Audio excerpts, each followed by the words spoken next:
Hello दोस्तों, मैं Hansraj Kumawat expert nursing classes में आप सभी का एक बार फिर से स्वागत करता हूं।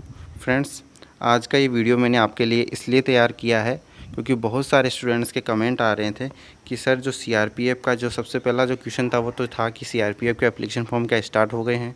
दूसरा क्वेश्चन ये पूछा गया था कि सर क्या मेरिड वाले जो स्टूडेंट जिनकी मेरिड हो रखी है, जो शादीशुदा हैं, जैसे फ़ीमेल कोई शादीशुदा है, तो क्या ये फॉर्म अप्लाई कर सकती हैं। इसके साथ ही क्वेश्चन पूछे गए थे मुझसे, जो कमेंट करके जो कमेंट आती है उसमें पूछा गया था कि सर इसके अंदर जो है मेरे को यदि ये अनफिटनेस है तो क्या इसमें मुझे मान्य करेंगे या नहीं करेंगे। किसी ने बोला था कि मेरे एल्बो में कुछ प्रॉब्लम है सर, पहले ऑपरेशन हुआ था, तो उसका कुछ होगा या नहीं होगा। इसके साथ बहुत सारी जैसे कि कुछ मेडिकल इनमें जो कुछ प्रॉब्लम है तो उनका वास्तव में ऐसा होगा या नहीं होगा। और इसमें वीडियो में हम ये भी बात करेंगे फ्रेंड्स कि जो एप्लीकेशन फॉर्म है उसको भरना कैसे। इसके साथ ही ये भी बात करेंगे इस वीडियो के अंदर कि जैसे कि सपोज़ दैट किसी को मेडिकल के अंदर अनफिट कर दिया जाता है और आप फिट हैं, आपको लगता है कि आप पूरे फिट हैं, लेकिन फिर भी आपको गलती से बाई चांस किसी गलती कारण किसी कारणवश आपको अनफिट कर दिया जाता है, फिर आपको अपील करनी है, तो वो अपील कैसे करनी है, उसका क्या प्रोसेस है, हम इस वीडियो के अंदर ये भी बताएंगे। इसके साथ ही फ्रेंड्स आपके जो क्राइटेरिया है कि जिसके अंदर जैसे कि कौन कौन से डॉक्यूमेंट्स, जैसे आपको ये तो पता रहता है कि जिस समय आपकी ज्वाइनिंग होगी उस समय आपको डॉक्यूमेंट्स लेकर जाना है, लेकिन मैं आपको इसके अंदर ये भी बताने वाला हूँ कि आपका जब फिजिकल होगा, फिजिकल के समय आपके कौन कौन से आपको डॉक्यूमेंट्स फिजिकल के टाइम पर लेके जाने हैं, फॉर्म के साथ क्या क्या लगाना है। इसके साथ ही जो फॉर्म का जो एनवेलोप होता है उस एनवेलोप पे क्या क्या मेंशन करना है, क्योंकि यदि आपने वो मेंशन नहीं किया तो उससे आपका फॉर्म रिजेक्ट हो सकता है। तो क्या क्या एनवेलोप पे मेंशन करना है इस वीडियो के अंदर हम वो भी बताएंगे, और वो मेंशन आपको बिल्कुल मेंशन आपको करना होगा। तो इस वीडियो के अंदर हम सब कुछ डिटेल से बात करेंगे। और जैसा कि फ्रेंड्स मैंने सीआरपीएफ के बारे में पहले भी एक वीडियो बनाया था जिसके अंदर जो क्योरीज़ थी वो भी मैंने सोल्व करी थी, तो उन क्योरीज़ के अलावा ये क्योरीज़ है, तो जो पिछली वाली क्योरी है उनको मैं इस वीडियो के अंदर इंक्लूड नहीं करूँगा। वो पहले वाली क्योरी क्या थी वो जानने के लिए ऊपर देखिए, आपको आई बटन के अंदर ऊपर दिखाई दे रहा होगा, उस आई बटन के ऊपर लिखा होगा, वहाँ पे इस आई बटन पे जो आपको लिंक दिख रही है उस पर क्लिक करके आप ये देख सकते हैं। जो पहले वाली क्योरीज़ थी आज जो है बिल्कुल नई न्यू क्योरीज़ है, जो स्टूडेंट्स की क्योरी हुई थी उन्हीं को हम आज इस वीडियो के अंदर डिस्कस करेंगे। तो बने रहिए हमारे चैनल के साथ और आपको बिल्कुल यहाँ से करेक्ट वैलिड इन्फॉर्मेशन दी जाएगी। और यदि फ्रेंड्स आप हमारे चैनल पर नए हैं और हमारे चैनल को आपने अभी तक भी सब्सक्राइब नहीं किया है तो देखिए वीडियो के नीचे आपको रेड कलर के अंदर सब्सक्राइब का बटन दिखाई दे रहा होगा, तो सबसे पहले आप चैनल को सब्सक्राइब कर लीजिए। जैसे आप चैनल को सब्सक्राइब करेंगे उसके बाद में आपको एक घंटी का निशान दिखाई देगा, उस घंटी के निशान पर जैसे प्रेस करेंगे उसमें 3 ऑप्शन आपको दिखाई देंगे, ऑल, पर्सनलाइज और नन, तो आपको ऑल पर प्रेस करना है। फ्रेंड्स आपको चैनल को सब्सक्राइब और बेल आइकन को प्रेस इसलिए करना है ताकि हमारे चैनल पर आने वाली प्रत्येक नर्सिंग वैकेंसी की इन्फॉर्मेशन, बीटीएससी की इन्फॉर्मेशन, इसके साथ ही कोई भी नर्सिंग की जो इम्पोर्टेंट इन्फॉर्मेशन है उसकी सबसे पहले इन्फॉर्मेशन आप तक पहुंच सके, इसलिए आपको चैनल को सब्सक्राइब करना है और बेल आइकन को दबाना है। तो जल्दी से जल्दी सबसे पहले आप चैनल को सब्सक्राइब करें और उसके बाद में आप घंटी के निशान को ऑल पर प्रेस करें।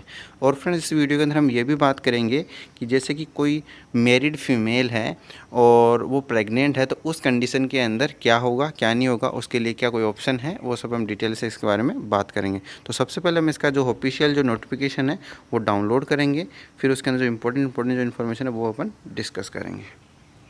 तो यहाँ पे आप देख रहे हैं फ्रेंड्स, यहाँ पे देख साफ साफ लिखा हुआ notification for recruitment of paramedical staff 2020।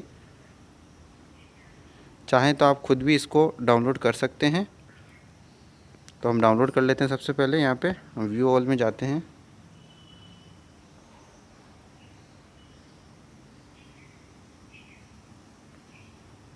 तो यहाँ पे अपने खुल के आ गया है ये, तो यहाँ पे आप देख सकते हैं फ्रेंड्स ये अपना यहाँ पे खुला है। तो यहाँ पे जो दिख रहा है आपको व्यू डिटेल, तो इस व्यू डिटेल पे अपन क्लिक करेंगे। अपने व्यू डिटेल पे क्लिक किया तो अपना जो एडवर्टाइजमेंट जो नंबर है, सॉरी एडवर्टाइजमेंट जो फॉर्म है वो क्या हो जाएगा, डाउनलोड हो जाएगा। यहाँ पे ये क्लिक किया अपन ने, तो यहाँ पे डाउनलोड का ऑप्शन आ रहा है, अपन ने डाउनलोड कर लिया। तो फ्रेंड इस प्रकार से जो अपना जो एडवर्टाइजमेंट है वो डाउनलोड हो गया है। जैसा कि आप सबको पता है कि इसका जो एप्लीकेशन फॉर्म है 20 जुलाई से स्टार्ट होना था, जो कि हो चुका है, और इसकी जो लास्ट डेट है वो 31 अगस्त है, और रिटर्न एग्ज़ाम इसकी कब होगी, 20 दिसंबर को इसका रिटर्न एग्ज़ाम होगा। इसके अंदर अपन ज़्यादा टाइम नहीं गवाएंगे, आप सबको पता है कि इसके अंदर 175 पोस्ट है। वीडियो को आप शेयर भी कर दीजिए। इसके अंदर जो मैं आपको मेन जो आपकी क्वेरीज़ थी जो वन बाय वन सोल्व करवाता हूँ कौन कौन सी क्वेरीज़ थी। तो सबसे पहले तो हम क्वेरी सोल्व करने वाले हैं कि जो मैरिड फीमेल है वो इस फॉर्म को अप्लाई कर सकती है या नहीं कर सकती है। तो उसको मैं क्लियर आउट कर देता हूँ आपको। तो यहाँ पे देख सकते हैं फ्रेंड्स, यहाँ पे जो एक्सप्लेनेशन वाला दे रखा है उसमें साफ साफ लिखा है कि dependent family members means spouse children. तो इसके अंदर जैसा कि जिस हिसाब से लिखा हुआ उस अनुसार जो मैरिड जो फीमेल है वो अप्लाई तो कर सकती है, लेकिन वो प्रेग्नेंट नहीं होनी चाहिए। और यदि वो प्रेगनेंसी है उनको तो फिर उस समय उनकी प्रेगनेंसी नहीं होनी चाहिए, जिस समय उनका जो है जो फिजिकल टेस्ट होगा उस समय उनकी प्रेगनेंसी नहीं होनी चाहिए। ठीक है, उस प्रेगनेंसी के लिए आपको क्या है वो भी मैं इसके अंदर बताने वाला हूँ। तो सबसे पहले तो जो मैरिड जो फीमेल है वो इस फॉर्म को अप्लाई कर सकती है, बट शर्त ये है कि वो प्रेग्नेंट नहीं हो। इसके साथ ही फ्रेंड्स जो दूसरी क्वेरीज थी वो हम दूसरी क्वेरी सोल्व करते हैं यहाँ पे। और इसके अंदर जो फ्रेंड्स जो सिलेक्शन की जो 3 स्टेज होती है कि कौन कौन सी सिलेक्शन, जैसे ट्रेड टेस्ट। देखो सबसे पहले तो इसके अंदर आपका जो है फिजिकल होगा, फिजिकल होने के बाद में आपका जो मेडिकल होगा, मेडिकल होने के बाद में आपका एग्ज़ाम होगा, एग्ज़ाम होने के बाद में आपका ट्रेड टेस्ट होगा। इसी प्रकार से आपके टोटल इसके अंदर 3 स्टेज है। तो मैं आपको वन बाय वन बताऊँगा। तो यहाँ पर आप देख सकते हैं फ्रेंड्स, फिजिकल स्टैंडर्ड में पहले वाली वीडियो में बता चुका हूँ आपको, तो मैं यहाँ पे ज़्यादा डिस्कस नहीं करूँगा। जो स्टूडेंट कह रहे थे कि सर उनको रिलैक्सेशन है कि या नहीं है, तो एसटी कैटेगरी को छोड़ के किसी को भी जो हाइट और उसमें हाइट और चेस्ट में रिलैक्सेशन नहीं है। ठीक है, खाली जो उसके अंदर है उसी को रिलैक्सेशन है, जैसे कि सपोज एज का रिलैक्सेशन है ओबीसी तीनों कैटेगरीज़ को। और जो एग्जामिनेशन सेंटर है फ्रेंड्स, ये टोटल 9 एग्जामिनेशन सेंटर है। आपको फॉर्म में चॉइस भरने के लिए 2 सेंटर चॉइस के लिए दिए जाएंगे। जो एप्लीकेशन फॉर्म भरेंगे तब हम बात करेंगे। एग्जामिनेशन फ़ीस आपको सबको पता ही है। तो फ्रेंड्स सबसे पहले हम बात करते हैं कि फॉर्म को अप्लाई कैसे करना है। तो सबसे पहले तो ये जो नोटिफिकेशन है वो आपको डाउनलोड कर लेना है, जैसा जैसा मैंने आपको बताया।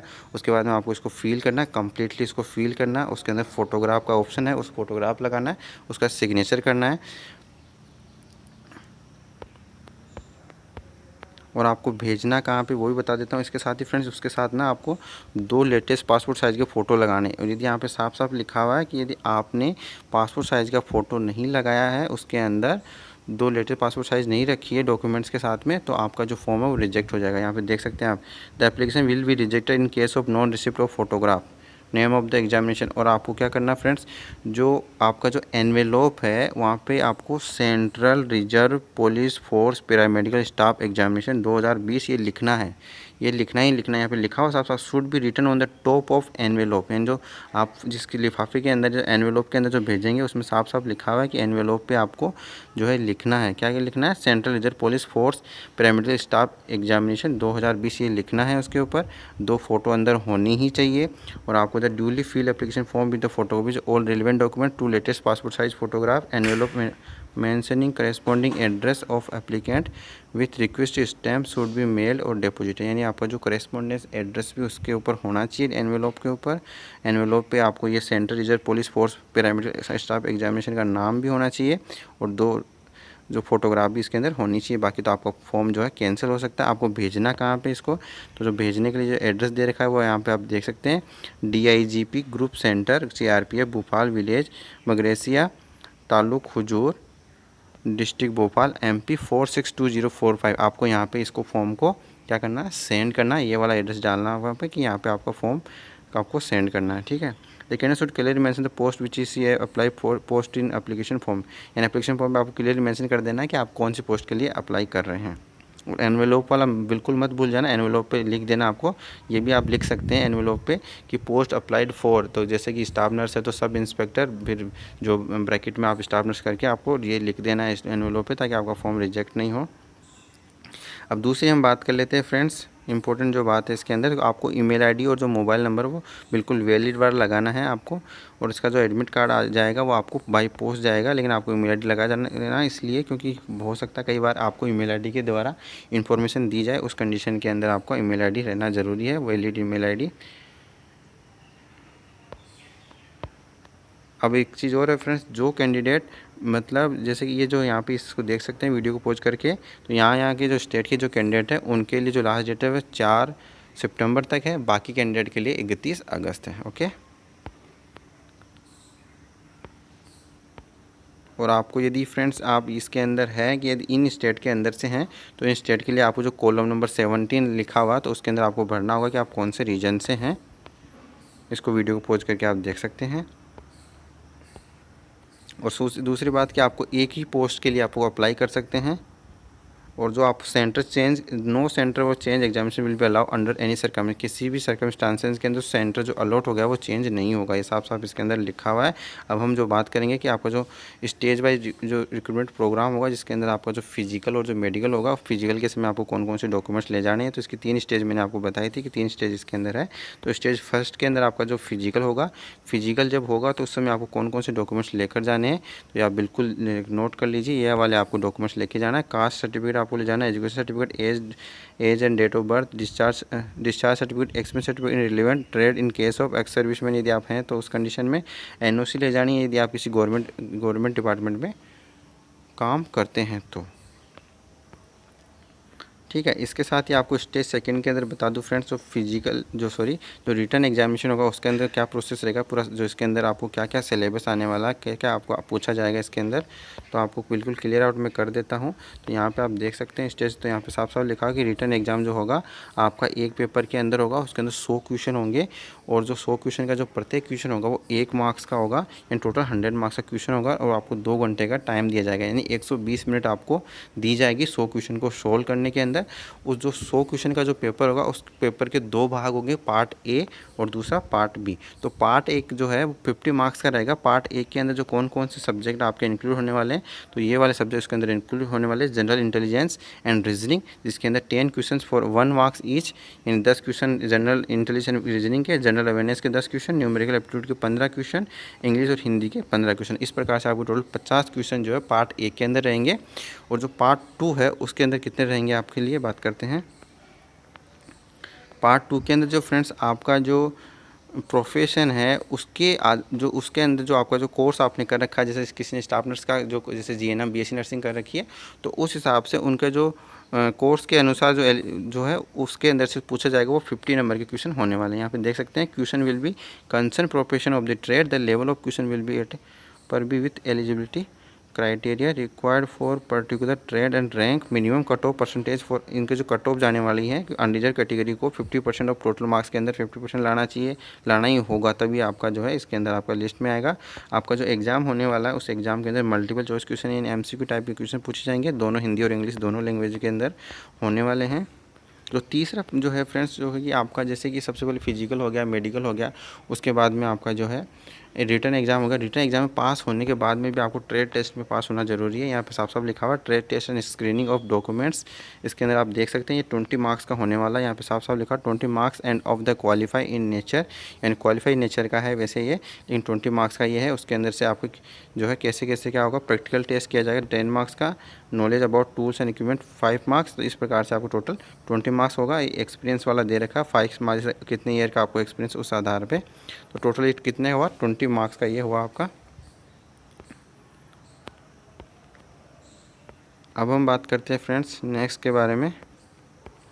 मेन इसके अंदर हमने बात कर ली है आपके। अब हम बात करेंगे कि कौन कौन कैंडिडेट ऐसे हैं जो मेडिकली अनफिट हो सकते हैं।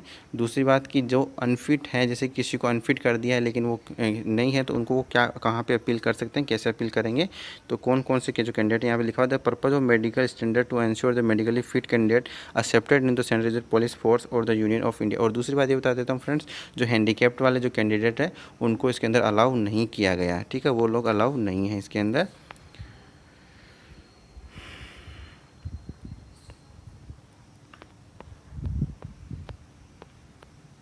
हाँ, यहाँ पे अपन बात कर लेते हैं फ्रेंड्स, जैसा मैंने आपको प्रेगनेंसी वाली बात बताई थी, तो यहाँ पे देख सकते हैं for all female candidates urine test for pregnancy, the urine test of pregnancy to be done before a female candidate is subjected to chest x-ray if UPT यानी urine pregnancy is positive, guideline is given under examination of female candidate are to be follow, यानी उस condition के अंदर जो है इसके अंदर आपको जो गाइडलाइन है इसकी फॉलो करनी होगी। उसके अंदर जो गाइडलाइन है उसके अंदर लिखा हुआ है फ्रेंड्स, मैं आपको और नीचे भी बता दूंगा, उसमें साफ साफ लिखा हुआ है कि यदि कोई लेडीज़ प्रेग्नेंट है तो उसका कितने टाइम ड्यूरेशन के अंदर आपका जो है क्या है, तो अपन बात करेंगे उसी के अंदर, जब आपको मैं दिखाऊंगा उसी में बात कर लेंगे। दूसरी बात करें जिसके टैटू, किसी के हाथ पे टैटू है, तो उसके लिए इसके अंदर साफ साफ बताया गया है कि जो टैटू की जो साइज़ है, एक तो सबसे पहले तो वो जो है लेफ्ट आर्म में हो तो कोई दिक्कत नहीं है, लेकिन यहाँ पे साफ साफ नॉट सैल्यूटिंग लिम्ब और dorsum of the hands are to be allowed.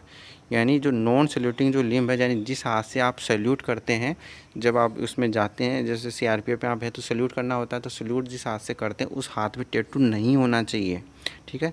और दूसरी बात है, जो टैटू की साइज़ की बात करें तो टैटू की जो साइज़ है वो जो ऐसे आपका हैंड है, जैसे आपका एल्बो हुआ या फिर फोर आर्म हुआ, तो उसका 1/4 भाग से कम होना चाहिए, ठीक है। दूसरा ये बात है कि आपका जो टैटू, यहाँ पे एक चीज़ और लिखी हुई है, स्कार मार्क्स। जैसे कि फ्रेंड्स आपका जो स्कार मार्क्स है या फिर बर्न इंजरी हो गई है, बर्न इंजरी के केसेस में जो आपका जो यहाँ पे जो लिखा हुआ है ना हिंड्रेंस, यानी आपको उसके अंदर जो आपका मूवमेंट वगैरह करने में कोई प्रॉब्लम तो नहीं है, कोई प्रॉब्लम होनी नहीं चाहिए, तो आप उसके लिए एलिजिबल, नहीं तो फिर नहीं है। दूसरी बात करते हैं duration of fitness of post operative. जैसे कि फ्रेंड्स किसी का कोई ऑपरेशन हुआ, उस कंडीशन के अंदर आपको कौन कौन से जो है कंडीशन के अंदर कितने महीने होंगे, तो आपको इसके अंदर कंसिडर किया जाएगा, फिटनेस दी जाएगी, नहीं तो नहीं दी जाएगी। तो यहाँ पे देख सकते हैं donation of fitness for post operative cases if any candidate operated for the following the time of fitness will be consider as per the given below. तो जैसे body surface swelling, DNS, tonsillectomy, नेस्लेट हाइपोलेक्टोमी 1 month, इन ये सब चीज़ होती है, उसको लिए 1 मंथ हो जाना चाहिए उसका। हाइड्रोसील का 3 महीने हो जाना चाहिए। टिम्पेनोप्लास्टी का 4 महीने हो जाना चाहिए। एब्डोमिनल पेल्विक इनके 6 मंथ, ठीक है। तो ये सब है, आप देख सकते हैं वीडियो को पॉज करके।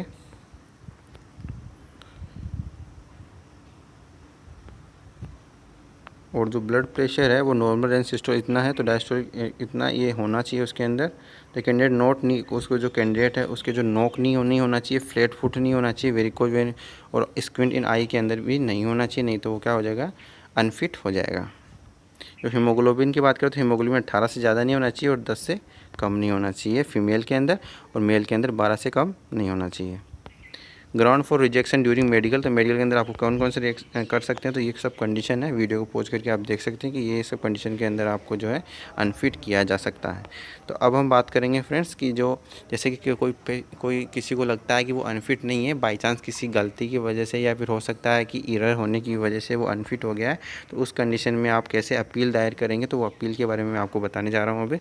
फ्रेंड्स आप यहाँ पे देख सकते हैं जो प्रेग्नेंट लेडी है उसके लिए क्या इसमें इंस्ट्रक्शन दिया हुआ है, उनको अनफिट किस आधार पर किया जा सकता है। तो if urine test of pregnancy is positive the candidate will be declared temporary unfit, यानी उनको टेम्पररी अनफिट कर दिया जाएगा यदि किसी प्रेगनेंसी यूरिन टेस्ट के अंदर प्रेगनेंसी आ जाती है। एंड विल बी री examine 6 weeks after the pregnancy over, यानी प्रेगनेंसी ओवर होने के 6 वीक के बाद में वापस से री एग्जामिन किया जाएगा, आइदर नेचुरली और आर्टिफिशियल। तो जो नेचुरली वो जो है प्रेगनेंसी टर्मिनेट हो गई है या फिर आर्टिफिशियल टर्मिनेट कराई गई है, सब्जेक्ट टू द प्रोडक्शन और medical certificate of fitness from A registered medical practitioner के द्वारा आपको मेडिकल सर्टिफिकेट प्रोड्यूस करना होगा। तो क्या बताया फ्रेंड्स मैंने, जो प्रेगनेंसी वाली लेडीज़ है जो प्रेगनेंसी, तो उनको टेम्पररी अनफिट किया जा सकता है और उनको वापस से री एग्जामिन किया जाएगा 6 वीक के अंदर।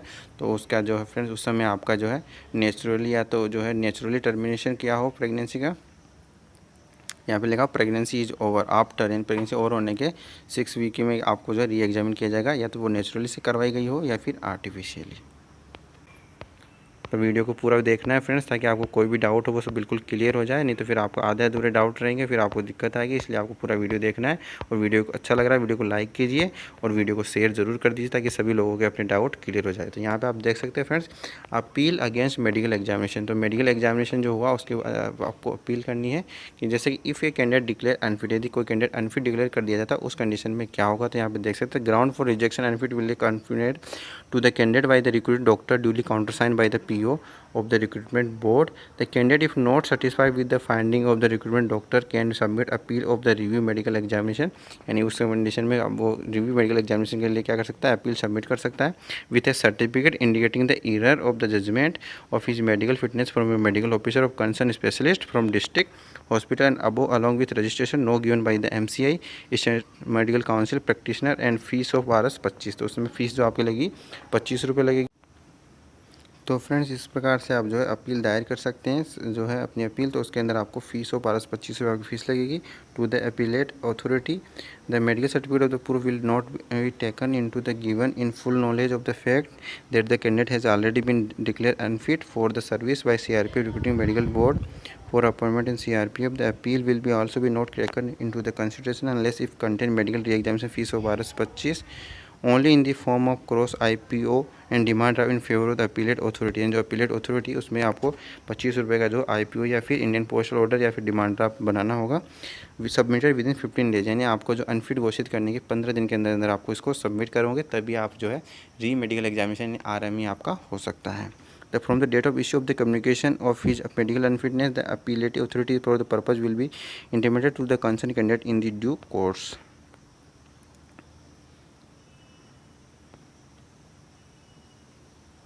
और जो फ्रेंड्स जो कैंडिडेट ने अपील कर दिया उसका जो रिव्यू मेडिकल बोर्ड के द्वारा जो गिवन तो स्पेसिफिक डेट और टाइम और venue will in time. Roll और मेरिट लिस्ट जो है ये तो अपने लिए इतना इम्पोर्टेंट नहीं है फ्रेंड्स। जो इसके अंदर इम्पोर्टेंट चीज़ है वही मैं आपको बताने जा रहा हूँ। जनरल इंस्ट्रक्शन की बात करें तो इसके अंदर आपके लिए काम की क्या चीज़ है देख लेते हैं। इसके अंदर जो ये फ्रेंड जो आपको जो कोई यदि गवर्नमेंट एम्प्लॉय तो उसको NOC जमा करानी है। EWS कैंडिडेट के अंदर भरा तो EWS का सर्टिफिकेट जमा कराना है। एडमिट कार्ड जो है आपको बाई पोस्ट से आएगा। और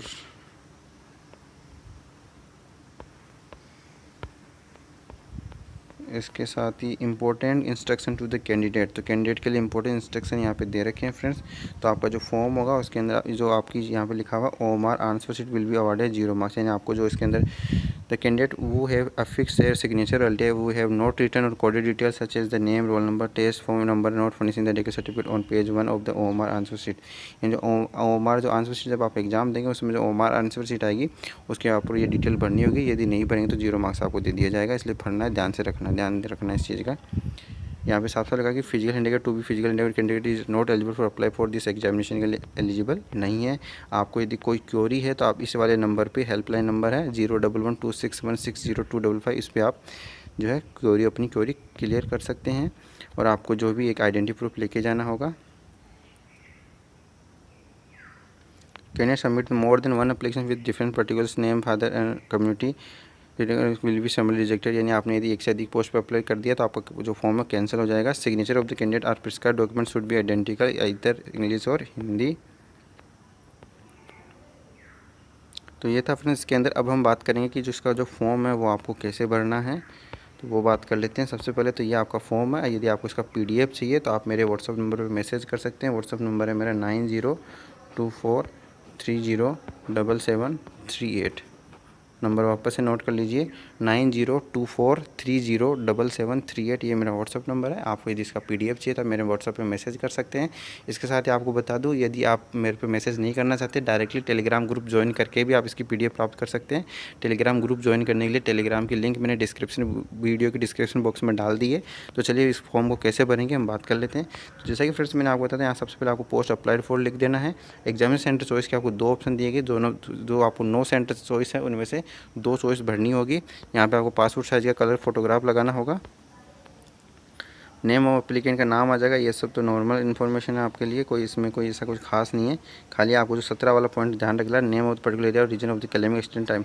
यदि आप जो एक्सटेंड टाइम जैसे मैंने बताया था कि जो 4 सितंबर तक जो अदर स्टेट है जो इन स्टेट जो है उनको 4 सितंबर तक का टाइम दिया जाएगा ना, तो यदि उन स्टेट के अंदर आप आते हैं तो फिर आप इसको फॉर्म को भरना होगा। हाइट वगैरह कितना है आपका, चेस्ट कितना, वो सब इसके अंदर आपको फिल करना है। ठीक है। वेदर एक्स सर्विसमैन है तो एक्स सर्विसमैन, ये आपके सारे एजुकेशन क्वालिफिकेशन टेक्निकल जो परमानेंट एड्रेस है पोस्टल एड्रेस है सब आपको लिखना है, आधार कार्ड वगैरह तो ये सब करना है। फिर यहाँ पे आपको अपना सिग्नेचर कर देना है। अनसाइन एप्लीकेशन विल बी रिजेक्टेड, यदि साइन आपने नहीं किया तो रिजेक्ट हो जाएगा, इसलिए साइन ज़रूर करना है। ये आपका डिक्लेरेशन है, डिक्लेरेशन पे भी यहाँ पे साइन करना है, टाइम डालना है। ठीक है।